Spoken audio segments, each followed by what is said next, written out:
are they going? They mentioned a mage and...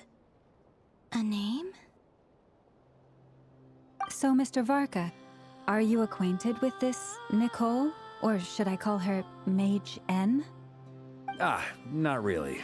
We've never met, though she has come up in conversation. From what I've gathered, Alice kinda took Nicole under her wing. Taught her how to speak in a more ladylike fashion, that kind of thing. Huh. Hard to imagine Alice as an etiquette coach. Yeah, Alice is a larger-than-life personality, I'll give you that. But then again, that's why she's able to draw such an eclectic mix of people into her inner circle. If I remember correctly, being an interesting person is actually one of her main entry requirements. So, if you ever wanted to join the Hexenzirkel, I'm sure you'd both be eligible to apply. Hey! Don't go around making promises on Alice's behalf. I wouldn't dare. I'm just trying to paint a picture of the Hexenzirkel for you. Okay, sure. Anyway, since none of us have ever met Nicole, how are we supposed to find her? We can't just go up to every woman in sight and ask, "Hey, are you Nicole?" Maybe something she's wearing will give it away? Like, a windbloom pinned to her chest or something. Wait a minute. Alice never said Nicole was from Mondstadt. Oh, true.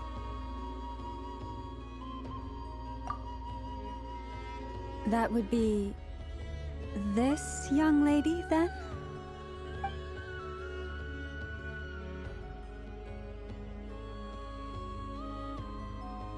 Hey there! Sorry to disturb you, but... are you Miss Nicole? Varka, Knight of Boreas of the Knights of Favonius. Alice might have mentioned me before. Mm-mm. If we got the wrong person? Sorry. Well, this is awkward. When I shook my head, I meant, no, Alice hasn't mentioned you before. Huh? Where is this voice coming from? My apologies. For certain reasons, I am unable to speak. This is the only way I can communicate with you. It might take some getting used to, but I hope you can understand. Hey, it's fine. I'm more shocked by the fact that Alice never speaks about me. I mean, As for you two, we have crossed paths twice before, but it is nonetheless a pleasure to finally meet you. It's really you! Thanks for all your guidance in the past! You're quite welcome. This time, things are different. We have reached the unwritten pages of the story. You might say that we stand at the crossroads of fate. Now then, allow me to formally introduce myself. My name is... No, stop! Alice! I can't believe it! I had a whole speech prepared. I'd agonized over every single word. She always picks the worst moments to ruin other people's plans. I'm so sorry about that. Alice took the liberty of devising some bespoke self-introduction magic for each member of the Hexenzirkel. But I could have sworn I deleted all of the triggering conditions for it. How did it bypass everything? Oh gosh, this is so embarrassing. This is a very different side of Nicole than what we're used to. Is she not used to face-to-face interactions? Don't worry about it. We've seen that introduction magic once already, so it wasn't too much of a shock. Please go on, Miss Nicole. We'd love to hear what you have to say, or... well, communicate. Huh? Are they talking to this lady? But... will you all promise to forget that horrendously embarrassing introduction? sorry, embarrassing. When? Yes, my name is Nicole, and I am one of a very few angels who have retained both their preferred form and their power. The Traveler and Paimon should be no strangers to this concept. There is another of our kind in Natlan. They call her the Lord of the Night. Right! Paimon remembers her. Yes. Well, I have retained more of my power than she. It's because I don't have a long-term duty to fulfill. To be more specific, no. We'll be here all day if I get into the specifics.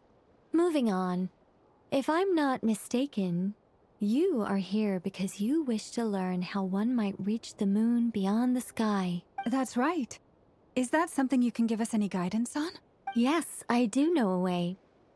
It began with the Hyperboreans, who lived after the War of Funerary Flame. Blank looks. Maybe I should start with the background of the war, or maybe not. It shouldn't be an issue. I'll fill in the gaps for you when we have more time. Anyway, after that war ended, the three moons retreated to beyond the false sky. The Hyperboreans were humans I once aided. They accepted the civilization and creations bestowed upon them by the angels, but despite accepting many blessings of the angels, many among them still held on to their faith in the moons. They were reluctant to accept the new order, even after the War of Funerary Flame. They sought to contact the moon goddesses beyond the sky and receive their guidance. But all three had passed away by that point. This mage has a unique method of communicating. Is she talking about the moons? Yes, but they did not know. And so, still they prayed for the moon goddess's mercy. After building titanic structures that consumed vast amounts of Kuvaki, at last they glimpsed the moons and heard their voices. But of course, they were gravely disappointed. For it was then that they realized the three moon goddesses were dead.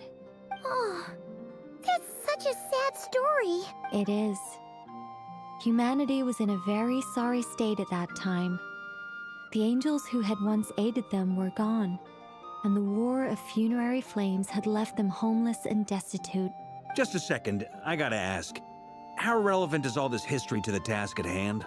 Well, I mean, it's... Okay, it seems we've drifted into irrelevant narrative waters. It's been a while since I've had the chance to speak inside someone's head. As soon as I got started, I lost control, and the words just flowed out like a waterfall. What I'm trying to say is... Right, yes, that's it.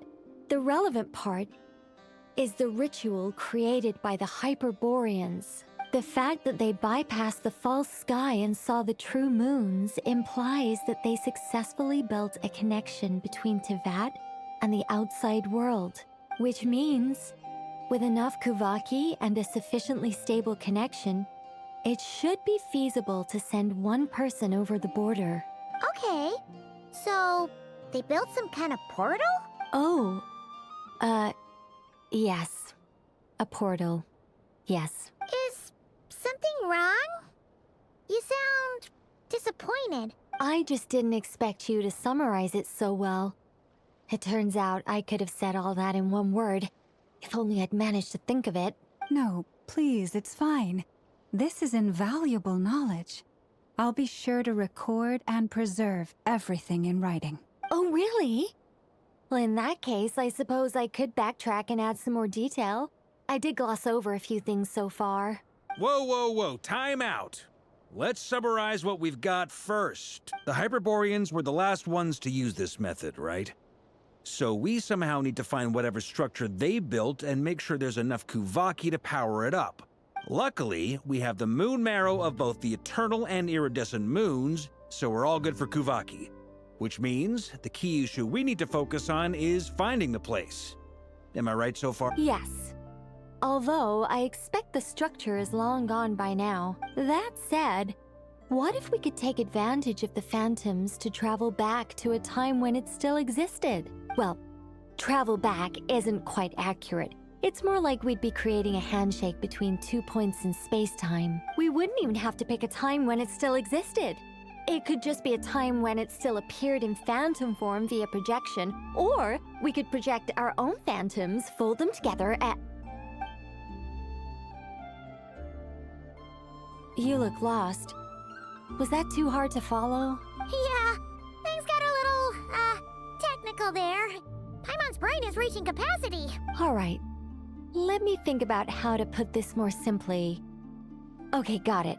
Over the next few days, I'll search for phantoms that we can use. Once I find one that meets the criteria, I'll let you know and we'll regroup. By completing certain rituals, specific individuals will be able to enter the phantom and make it to the Hyperborean structure. If everything checks out and it looks feasible, we'll just need to wait for Moon Prayer Night, and we can send the Moon Goddess back home. I'm really skimping on the detail here. Is this making any sense at all? I think so. For now, we'll just wait to hear from you. Yes. Basically, yes. Great. Counting on you. In the meantime, we'll focus on finding the Moon Goddess's name. My name? Are they looking for a way to stop me from disappearing? Excuse me, Miss... Go on, Miss Nicole. This conversation was a little all over the place. I didn't catch your name. I am Lauma, of the Frost Moon Scions. Ah, I did wonder. I noticed that you listened very intently when I spoke about Hyperborea and the moon's history. If you'd be interested, I'd love to visit you this evening and go through it again in greater detail. Also, if you were serious about making a record, it would be too risky to simply write down the raw details as is. I would suggest some tweaks. Maybe rewrite the stories as fairy tales or fables, perhaps even prayers. Anyway, we can cross that bridge when we come to it. So, see you later then? Oh, and no need to prepare anything. Just a cup of tea will do. See ya! She seems friendly. It's just... It's so nice to find someone who's actually willing to listen. I've been dying for a chance to finally go through all this systematically from start to finish. Any longer and I'd probably start forgetting it.